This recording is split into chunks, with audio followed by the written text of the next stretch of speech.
Hello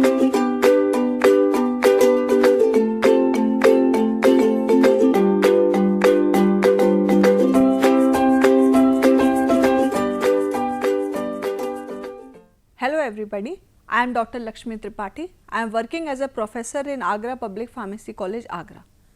Today I am here to discuss about the chemical properties of fats and oils. Students, in the previous lecture I have delivered upon physical and chemical properties of fats and oils. I have already discussed three previous chemical properties of fats and oils. They were hydrolysis, saponification and hydrogenation.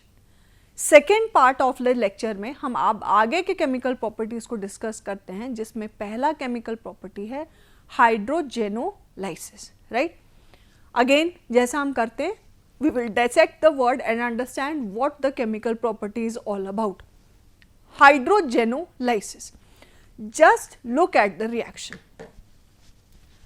Glyceryl tristearate, that is glycerol का complex 3 stearic acid molecules के साथ. ट्राइस्टेरेट है तो 3 fatty acid molecule क्या है आपका, stearic acid है, इसलिए ग्लिसराइल ट्राइस्टेरेट. राइट, ग्लिसराइल ट्राइस्टेरेट को जब मैं हाइड्रोजन से रिएक्ट करवाती हूँ, जो आप यहाँ पे कैटालिस्ट यूज कर रहे हैं वो है कॉपर क्रोमाइड. जो कैटालिस्ट आप यहाँ पे यूज कर रहे हैं वो है कॉपर क्रोमाइड CuCr2O4. कॉपर क्रोमाइड के प्रेजेंस में जब आप हाइड्रोजन से एक फैट एंड ऑयल को या ट्राइग्लिसराइड को रिएक्ट करवाते हैं, what happens, again glycerol breaks, लेकिन इस समय जो फैटी एसिड मॉलिक्यूल्स थे वो फाइनली रिड्यूस हो जाते हैं किसमें, एल्कोहल्स में. प्रीवियसली आपने क्या देखा, प्रीवियसली आपने ये देखा, देखिए हाइड्रोजेनोलाइसिस अगर मैं वर्ड को डेसेट करती हूं, that is lysis in the presence of hydrogen. Hydrogenation reaction हम इससे पहले डिस्कस कर चुके हैं, वहां पर भी हाइड्रोजन था, लेकिन students you must understand the difference. Hydrogen hydrogenation process में भी था, हाइड्रोजन का रिएक्शन आप फैट एंड ऑयल के साथ हाइड्रोजेनोलाइसिस में भी कर रहे हैं. What is the difference? Difference is hydrogenation करते समय जो कैटालिस्ट आपने यूज किया था, if you can remember, is निकल. निकल के प्रेजेंस में जब आप हाइड्रोजन यूज करते हैं तो hydrogen adds to the double bond. First difference. यहां पर जो कैटालिस्ट आप यूज कर रहे हैं वो क्या यूज कर रहे हैं, copper chromide. Second difference, hydrogenation reaction मैंने जैसे जब डिस्कस किया था तो मैंने आपको क्या कहा, सिर्फ वही ट्राइग्लिसराइड्स देंगे जिनमें सैचुरेटेड लिंकेज है. अगर आप आज इस रिएक्शन एग्जाम्पल को देखें तो यहां पर जो ट्राइग्लिसराइड है वो स्टेरिक एसिड से बना है, और ये बात हम अच्छी तरह से जानते हैं कि स्टेरिक एसिड क्या है, stearic acid saturated fatty acids है. राइट, तो पॉइंट नंबर 1, हाइड्रोजन होने के बावजूद भी यहाँ हाइड्रोजनेशन रिएक्शन क्यों नहीं हो सकता, क्योंकि यहाँ पर जो फैटी एसिड मॉलिक्यूल है वो अनसैचुरेटेड नहीं है, सैचुरेटेड है. दूसरी बात, यहाँ पे हाइड्रोजन के प्रेजेंस तो है, लेकिन कैटालिस्ट जो यूज किया जा रहा है वो कॉपर क्रोमाइड है. कॉपर क्रोमाइड के प्रेजेंस में पहला लाइसिस हुई, हाइड्रोलाइसिस हुई. उस लाइसिस को मैंने हाइड्रोजेनोलाइसिस क्यों कहा, क्योंकि ये लाइसिस हाइड्रोजन के प्रेजेंस में हो रही है, वाटर के प्रेजेंस में नहीं हो रही है, इसलिए मैं इसको हाइड्रोलाइसिस नहीं कह सकती. लाइसिस है लेकिन वो हाइड्रोजन की प्रेजेंस में. लेकिन लाइसिस होने के बाद एक रिएक्शन और हुआ. क्या हुआ? अगर सिर्फ लाइसिस होती तो ग्लिसरॉल के बाद यहां पर स्टेरिक एसिड रिलीज होता, C17H34COOH. स्टेरिक एसिड यहां पर रिलीज होता, लेकिन यहां पर स्टेरिक एसिड नहीं हुआ. By the chain of reactions in organic chemistry we know this very well कि acids are reduced to aldehydes and ketones, and aldehydes and ketones are further reduced to alcohols. इसका मतलब यहाँ पर जो fatty acid stearic acid था उसका reduction भी हुआ है. तो अगर मैं इस रिएक्शन को समझती हूँ तो ये 2 तरह से हो रहा है. सबसे पहले ट्राइग्लिसराइड, जो ट्राइग्लिसराइड आपका है उसकी हाइड्रोलिसिस होना, ग्लिसरॉल अलग हो जाना, फैटी एसिड यूनिट अलग हो जाना, और वो फैटी एसिड यूनिट का फिर रिडक्शन हो जाना करस्पॉन्डिंग एल्कोहल में. तो this is all the reaction is about that upon treatment with hydrogen at high pressures and temperature in the presence of copper chromide, Glyceride are hydrolyzed to higher aliphatic alcohol.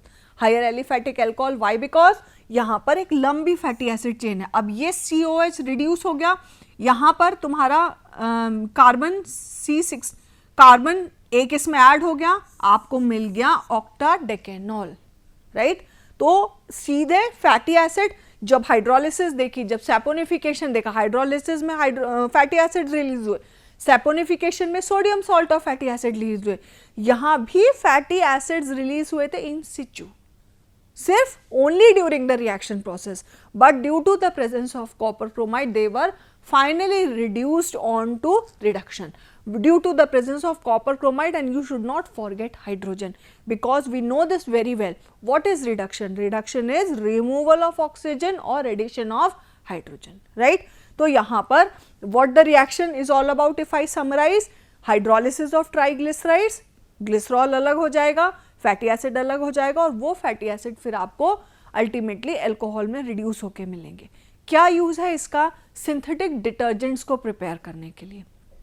Aerial, Surf Excel, रिन, ये जो detergents आ रहे हैं जिनको आप cleaning purpose के लिए अपने घर में यूज करते हैं, तो उनके लिए आपको लॉन्ग चेन अल्कोहल्स की जरूरत पड़ती है, और लॉन्ग चेन अल्कोहल्स मिलते हैं by hydrogenolysis of fats and oils. Now come on to the next chemical property. The next chemical property is halogenation. Earlier you studied hydrogenation. Hydrogenation was addition of hydrogen. तो halogenation क्या हुआ? Halogenation हुआ addition of halogen. Halogen का मतलब क्या है? X. X क्या क्या हो सकता है आपका? ये हो सकता है क्लोरीन, ये हो सकता है ब्रोमीन, ये हो सकता है आयोडीन. अगर आप हाइड्रोजनेशन रिएक्शन को याद करें तो हमने क्या समझा था कि हाइड्रोजन कहाँ पर ऐड होगा? हाइड्रोजन सिर्फ वहाँ पर ऐड होता है जहाँ पर सैचुरेशन, अनसैचुरेशन प्रेजेंट है, राइट. अगर सैचुरेशन है, linear saturated fatty acid chain है, वहाँ हाइड्रोजनेशन पॉसिबल नहीं है, क्योंकि hydrogenation is very similar to halogenation. तो यहाँ पर भी वही क्राइटेरिया यूज होता है. हैलोजिनेशन रिएक्शन सिर्फ वो फैटी एसिड्स देंगे या वो ट्राइग्लिसराइड्स देंगे जिनमें saturated fatty acid unit present है. Like for example, just see this reaction, glyceryl trioleate. Oleic acid एक अनसैचुरेटेड फैटी एसिड है. आप यहां पर देखते हैं तो सिंगल पॉइंट अनसैचुरेशन यहां पर प्रेजेंट है. ओलिक एसिड में सिंगल पॉइंट अनसैचुरेशन प्रेजेंट है. जब इसे अगेन आपने यहाँ पर आयोडीनेशन करने की कोशिश की, I2 के साथ मैंने यहाँ पर रिएक्ट करवाया है, कैटालिस्ट अगेन आपका कॉपर क्रोमाइड है. इसके प्रेजेंस में जैसे हाइड्रोजनेशन हुआ था, यहाँ पर कॉपर क्रोमाइड के प्रेजेंस में आयोडीन अगर है तो, हाइड्रोजन नहीं है, आयोडीन अगर है तो ये हाइड्रोजन की तरह ही यहाँ पर ऐड हो जाता है. अब प्रश्न यहाँ पर ये उठता है कि पिछले बार तो कॉपर क्रोमाइड का कैटालिस्ट लेके जब हाइड्रोजन करवाया, हाइड्रोजन के साथ रिएक्ट करवाया तो हाइड्रोजेनोलाइसिस हो गई. तो यहाँ डिफरेंस क्या रहा? पहला डिफरेंस, यहाँ पर कॉपर क्रोमाइड के साथ हाइड्रोजन नहीं है लाइसिस के लिए. और दूसरा डिफरेंस, जो आपने ट्राइग्लिसराइड्स यूज किए हैं वो अनसैचुरेटेड हैं. माइंडेड स्टूडेंट्स, अगर पिछले रिएक्शन में भी आप जो ट्राइग्लिसराइड यूज कर रहे थे वो सैचुरेटेड होने की बजाय अनसैचुरेटेड होते तो वहां पे पहले हाइड्रोजन ऐड होता, उसके बाद सैचुरेटेड फैटी एसिड्स का लाइसिस होता और वो अल्कोहल्स में रिड्यूस होते. तो यहां पर भी सिमिलर रिएक्शन हुआ है. हैलोजेंस कॉपर क्रोमाइड के प्रेजेंस में ऐड हो जाते हैं. अच्छा, क्योंकि एक डबल बॉन्ड को सैचुरेट करने के लिए आपको 2 मॉलिक्यूल ऐड करना पड़ता है, तो you will yield dihalides. You will yield dihalides formed at each double bond of oleic acid component, right? तो ओलिक एसिड में जहाँ जहाँ डबल बॉन्ड है, एक डबल बॉन्ड पे पर double bond 2 halide molecules yield होते हैं. इसलिए आपको क्या मिल जाएगा? इसलिए आपको मिल जाएगा dihalides of fatty acids, dihalide salts of fatty acids. तो this reaction was addition of halogen on double bond portion of unsaturated triglycerides. Now let us come on to the next chemical property. Next chemical property is drying of oils. Drying of fats नहीं बात है, आप title को ज़रा ध्यान से पढ़ें, हम सिर्फ ऑयल्स की बात कर रहे हैं, ड्राइंग ऑफ ऑयल्स। ड्राइंग क्या होता है? अगर मैं कह रही हूँ कि कोई क्लॉथ है, मैं उसको रखा है, वो ड्राई हो गया है, तो मतलब उसका वाटर पोर्शन निकल गया है। लेकिन अगर मैं ऑयल के रिस्पेक्ट में ड्राइंग ऑफ ऑयल्स की को समझने की कोशिश करूँ, तो drying oils harden to a tough solid film after a period of exposure to air, after a period of exposure to air. Like for example, अगर मान लीजिए घर में खाना बनाते समय तेल गिर जाता है स्लैब पे, तो क्या वो सूख जाएगा थोड़ी देर में? पानी गिर जाएगा अगर स्लैब पे, तो अगर आपने उसे पोंछा नहीं तो थोड़ी देर बाद सूख जाएगा। लेकिन मान लीजिए घी गिर जाता है या ऑयल गिर जाता है, तो क्या वो सूख जाएगा थोड़ी देर में? नहीं सूखेगा। थोड़ी देर में नहीं, वो कई दिनों तक नहीं सूखेगा, ऐसा ही बना रहेगा। कारण क्या है? वो ड्राइंग ऑयल्स नहीं है। तो फिर ड्राइंग ऑयल्स क्या हैं? ड्राइंग ऑयल्स वो हैं जो एटमॉस्फेरिक ऑक्सीजन के जब कांटेक्ट में आते हैं तो सॉलिड टफ फिल्म बना लेते हैं। इसलिए जब आप उनको टच करते हैं तो वो आपको स्टिक नहीं करेंगे और आपको ऐसा लगेगा ये सूख गया है, ये ड्राई आउट हो गया। इसलिए उन्हें हम कहते हैं ड्राइंग ऑयल्स। अब अगर मैं केमिकली समझूं कि ड्राइंग में, ठीक हमने समझ लिया फिजिकली कि भाई एक टफ फिल्म बन जाएगी, सॉलिड फिल्म बन जाएगी, हम जब उसे टच करेंगे तो it will not stick to us, तो ऑयल आपका ड्राई हो गया। लेकिन अगर मैं इसे केमिकली समझने की कोशिश करती हूँ कि केमिकली ऐसा क्या हुआ जो ऑयल ड्राई आउट हो गया, तो chemically oxidation polymerization reaction takes place. Chemically what happens? An oxidation polymerization reaction takes place. Reaction हम अगली स्लाइड में समझने वाले हैं, जिससे क्या होता है, ये जो टफ फिल्म बन जाती है, जो ड्राई फिल्म बन जाती है और ऑयल ड्राई आउट हो जाता है। This reaction, that is hardening of oil, takes place due to cross linking of or polymerization in presence of oxygen. Drawing oils अगर डब्बे में बंद है, एटमॉस्फेरिक ऑक्सीजन के कांटेक्ट में नहीं है, तो वो ड्राई आउट नहीं होंगे। लेकिन अगर वो एटमॉस्फेरिक ऑक्सीजन से एक्सपोज्ड हैं तभी ड्राई आउट हो रहे हैं। क्यों?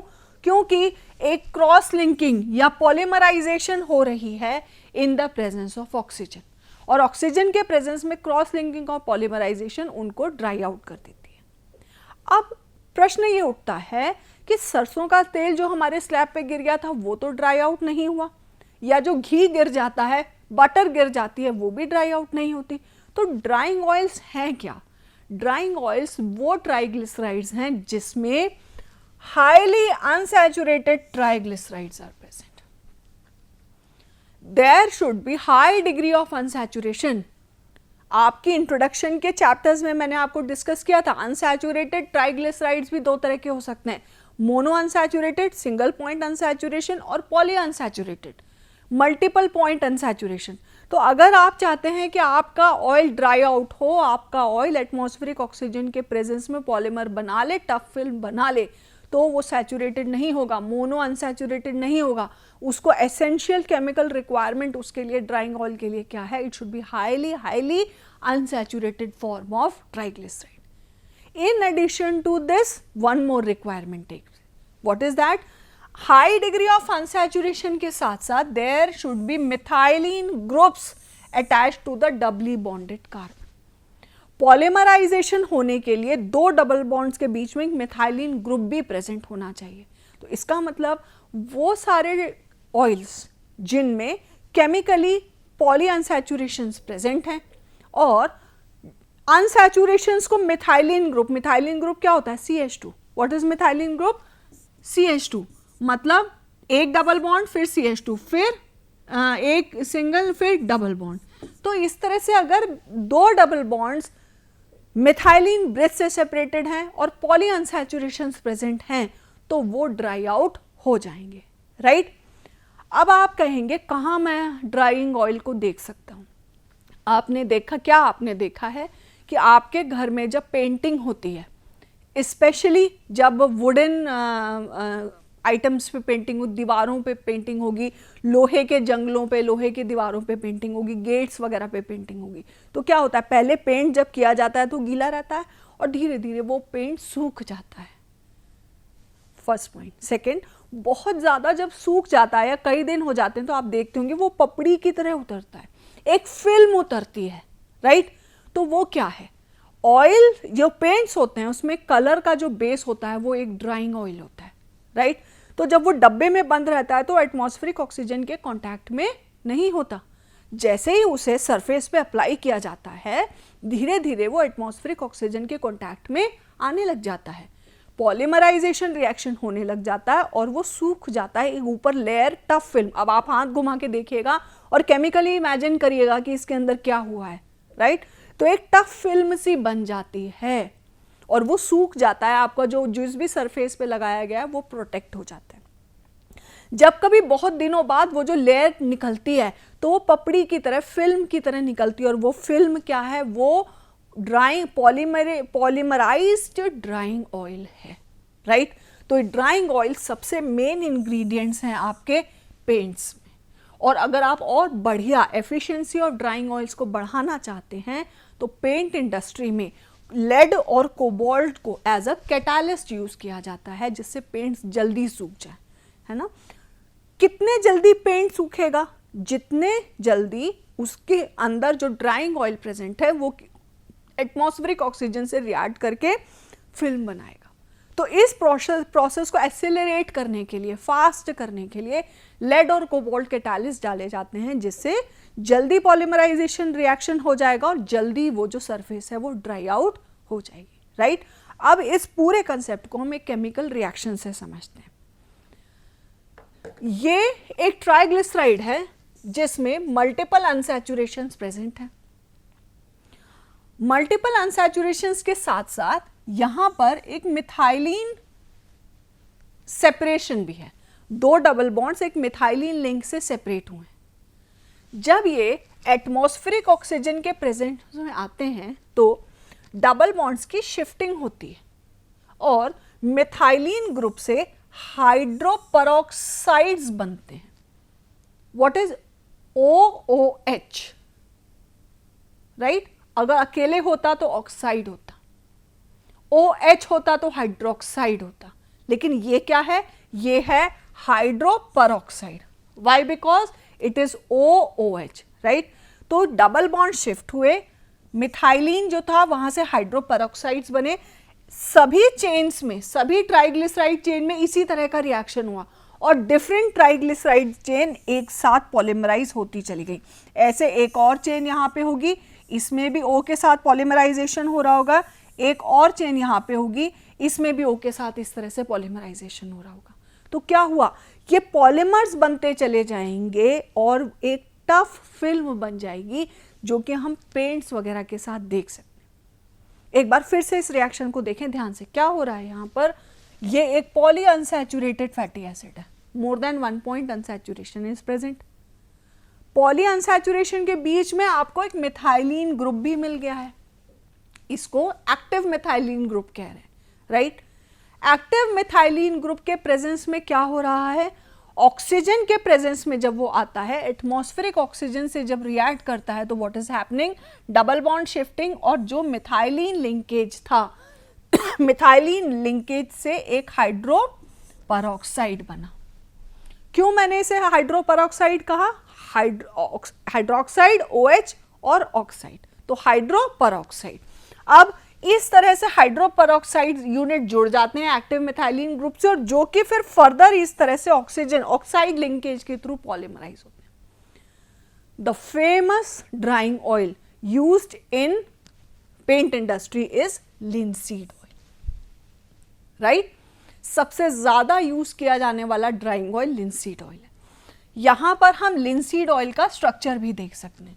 अगर आप लिनसीड ऑयल के स्ट्रक्चर को ध्यान से देखें तो आप क्या देख पा रहे हैं? यहां पे many point unsaturation is present, many point unsaturation is present, that is poly unsaturation is present. And in addition to this, poly unsaturation includes separation by methylene bridge. तो यहां जितने भी यूनिट्स हैं वहां पर डबल बॉन्ड शिफ्टिंग होती है, OOH बनता है और डिफरेंट लिनसीड ऑयल के जो, ये तो एक मॉलिक्यूल है ना लिनसीड ऑयल का, डिफरेंट लिनसीड ऑयल के जो यूनिट्स होते हैं वो इस तरह से पॉलीमराइज कर जाते हैं और सॉलिड फिल्म बन जाती है जो कि पेंट्स को ड्राई आउट होने में हेल्प करती है। तो this was all about the next the property of fats and oils, which is known as drying of oils, right? Now we come on to the last chemical property. This is rancidity. Physical properties of fats and oils जब हमने देखा था तो हमने क्या कहा? Fats and oils are usually colorless, odorless, tasteless. What is rancidity? Rancidity is a condition of disagreeable odor and color in fats and oils. Usually जब fat and oil colorless, odorless और tasteless है और अगर उसमें characteristic disagreeable मतलब जिसे हम पसंद नहीं कर रहे हैं, disagreeable odor आ रहा है या कुछ अलग कलर उसके अंदर डेवलप हो गया है, तो वो है rancidification. कहने का मतलब अगर मैं देसी भाषा में बात करूं तो ऑयल या फैट आपका सड़ गया है. ऑयल या फैट का सड़ जाना होता है रैंसिडिफिकेशन, राइट? तो it is a condition in which disagreeable odour और कलर उसमें प्रोड्यूस हो रहा है. अब why does rancidification takes place? हर चीज सड़ती है भाई, घी तेल भी सड़ेंगे. क्यों सड़े? Because rancidification occurs due to complete or incomplete oxidation and hydrolysis of fat when they are exposed to air, they are exposed to light, they are exposed to moisture. सबसे बड़ा cause रैंसिडिफिकेशन का घी और तेल में पानी का होना. They are exposed to moisture and they are exposed to some bacterial action. तो जब ऑयल्स को मॉइस्चर, बैक्टीरियल एक्टिविटी, एयर या लाइट से एक्सपोज किया जाता है, तब उनमें कुछ ऐसे केमिकल रिएक्शंस होते हैं, वो भी हम डिस्कस करेंगे, जिसके थ्रू उसमें डिसएग्रेबल ओडर, कलर डेवलप हो जाता है. और इस प्रॉपर्टी को हम कहते हैं रैंसिडिटी, राइट? अब ये आई कहाँ से? मॉइस्चर एक्सपोजर, ऑक्सीजन एक्सपोजर और एयर एक्सपोजर या बैक्टीरियल फॉर्मेशन से ऐसा क्या हुआ जो डिसएग्रेबल ओडर आ गई? Lower molecular weight fatty acids में ट्राइग्लिसराइड हाइड्रोलाइज हुए, राइट?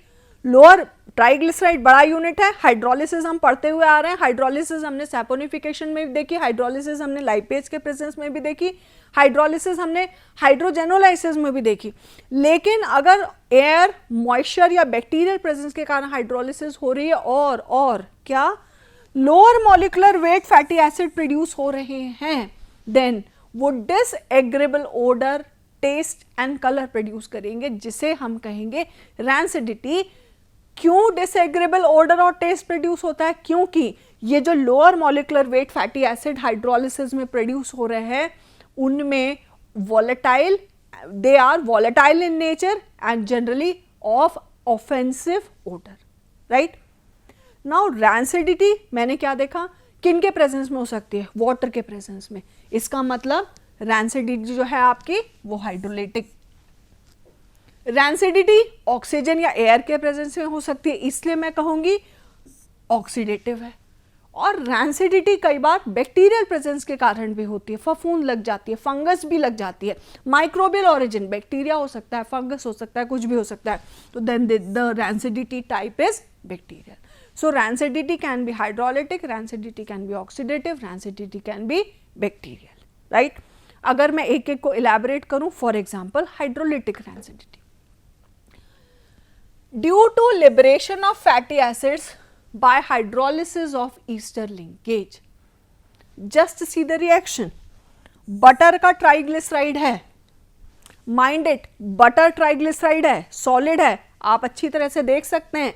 फैटी एसिड यूनिट जो हैं वो सारे क्या हैं? सैचुरेटेड. वाटर का प्रेजेंस था, बटर के अंदर वाटर रह गया, बटर मिल्क आपने अच्छे से आइसोलेट नहीं किया, क्या हुआ? ईस्टर लिंकेज की हाइड्रोलिसिस हो गई, ग्लिसरॉल अलग हो गया और हाइड्रोलाइज होने के बाद ये देखिए, एक फैटी एसिड था C3H7C5, these are lower molecular weight fatty acid. तो ये ब्यूटायरिक एसिड और caproic acid and caprylic acid, जिसमें butyric acid and caproic acid the most offensive odour, right? They are of most offensive odour. तो क्योंकि hydrolysis के कारण lower molecular weight fatty acids यहाँ पे प्रोड्यूस हो रहे हैं जिनकी ऑफेंसिव ओडर है, तो देन व्हाट हैपेंस, ये क्या है आपके रैंसिडिटी प्रोड्यूस करेंगे, right. Now we move on to the next type of rancidity. Next is oxidative. As the name suggest, oxidative क्यों? क्योंकि ये जो रैंसिडिफिकेशन है ये एयर के एक्सपोजर में हो रहा है, ऑक्सीजन के एक्सपोजर में हो रहा है। What is happening, degradation by oxygen in the presence of sunlight. अगर फैट एंड ऑयल को ठीक से स्टोर नहीं किया गया है, कंटिन्यूअस एक्सपोजर उसमें हो रहा है सनलाइट का और एयर का, तो अगेन इट विल ब्रेक, वही काम होगा, हाइड्रोलिसिस होगी lower molecular weight fatty acids में। लेकिन यहाँ इस बार वाटर का प्रेजेंस हो भी सकता है, वाटर का प्रेजेंस नहीं भी हो सकता है, राइट। तो क्योंकि सनलाइट और ऑक्सीजन के प्रेजेंस में ये हो रहा है हाइड्रोलिसिस, ये क्या हो जाएगा, rancidity. Ester linkage are hydrolysed to unsaturated fatty acid, right. Double bonds of unsaturated fatty acids can be cleaved to by free radical reactions involving molecular oxygen. Hydrolysis भी हुई और फ्री रेडिकल रिएक्शन से जो fatty acid hydrolyse हुए थे वो lower molecular weight fatty acids में बदल गए, जिनकी बहुत ही खराब ऑर्डर थी। और खराब ऑर्डर क्यों है? क्योंकि वो बहुत वॉलेटाइल है और अच्छी स्मेल भी नहीं है। वॉलेटाइल होने के कारण वो आसानी से स्मेल किए जा सकते हैं। ऑक्सीडेटिव रैंसिडिटी आप यूजुअली कहाँ पर देखते हैं? आप यूजुअली देखते हैं अनसैचुरेटेड मीट में। मीट में जो फैट कंपोनेंट प्रेजेंट होता है वो जनरली अगर प्रॉपरली स्टोर ना किया जाए तो ऑक्सीजन और सनलाइट की प्रेजेंस में वो हाइड्रोलाइज हो जाता है। सिमिलरली आप जैसे हमने हाइड्रोलिटिक रैंसिडिटी देखा था, इसका सबसे बड़ा एग्जाम्पल दिखता है मिल्क फैट्स में। जैसे आप घी में इसे देख सकते हैं, सबसे ज़्यादा हाइड्रोलिटिक रैंसिडिटी आप बटर में देखेंगे। जब बटर आइसोलेशन के समय बटर मिल्क आसानी से या अच्छी तरह से या पूरी तरह से आइसोलेट नहीं किया है, घी बनाते समय उससे पानी अलग नहीं किया गया है, तब आप ऑब्जर्व करेंगे कि हाइड्रोलिटिक रैंसिडिटी हो रही है। जबकि ऑक्सीडेटिव रैंसिडिटी का सबसे बड़ा एग्जाम्पल कहाँ देखने में आता है? जो मीट का अनसैचुरेटेड पोर्शन है, जो पॉली अनसैचुरेटेड फैट्स हैं मीट में जो प्रेजेंस है, वो अगर प्रॉपरली स्टोर न किए जाएं तो सनलाइट और एटमॉस्फेरिक ऑक्सीजन के प्रेजेंस में धीरे धीरे ऑक्सीडेटिव रैंसिडिटी प्रोड्यूस करते हैं। डिसएग्रेबल ओडर, टेस्ट एंड कलर में कन्वर्ट हो जाते हैं, उसे हम कहते हैं मीट सड़ गया। Now the last, this is the chemical reaction. In this you can see कि एक्टिव ऑक्सीजन का यहाँ पे प्रेजेंस है, जिसके कारण जो मीट में फैट्स हैं उनकी लाइसिस हो गई, ट्राइग्लिसराइड की लाइसिस हो गई, और ऑक्सीजन के कारण ये परऑक्साइड्स हो गए जो कि further aldehyde ketones and many lower molecular weight alcohols या हाइड्रोजन्स में कन्वर्ट हो गए। और इस तरह की रैंसिडिटी को रोकने के लिए आप कुछ नेचुरल एंटीऑक्सीडेंट्स का यूज भी करते हैं, वो है ascorbic acid, that is vitamin C, and tocopherol. जो पैक्ड मीट्स आती हैं, जो पैक्ड फैट्स आते हैं, उसमें some other antioxidants are also used like butylated hydroxy anisole, butylated hydroxy toluene, TBQH, propyl gallate and ethoxyquin, right. तो ये antioxidant हैं, ये क्या करते हैं? ये मॉलिक्यूलर ऑक्सीजन को एब्जॉर्ब कर लेते हैं और ये जो ऑक्सीडेटिव केमिकल रिएक्शन हो रहा है इसके प्रेजेंस में उसको होने नहीं देते हैं, राइट। अब अगर इसी तरह की केमिकल रिएक्शन माइक्रोबियल प्रेजेंस के कारण हो रही है, भाई आप देख रहे थे ना, बैक्टीरियल एंजाइम्स कई सारी सिंथेसाइज करते हैं बैक्टीरिया। हम ये बात बहुत अच्छी तरह से जानते हैं जब हमने कोलोन में देखा कि लाइपेज के प्रेजेंस में ट्राइग्लिसराइड हाइड्रोलाइज हो गए लोअर फैटी एसिड यूनिट में। तो सिमिलरली बैक्टीरिया के प्रेजेंस में भी many degradative enzymes are release by bacteria, तो वो उनकी हाइड्रोलिसिस करके उसे lower molecular weight fatty acids, lower molecular weight alcohols, some aldehyde, some ketones, इनमें ब्रेक कर देते हैं। And this type of rancidity is microbial. So whatever be the case, microbial हो रैंसिडिटी, ऑक्सीडेटिव हो rancidity या hydrolytic हो, proper storage of fats and oils so that उनका air, sunlight, water और बैक्टीरियल माइक्रोब्स का जो exposure है वो ना हो, और appropriate use of antioxidants increases the life of your fat and oil, shelf life of your fat and oil. So this was all about the chemical properties of fats and oils. Hope you must have understand it very well. Thank you.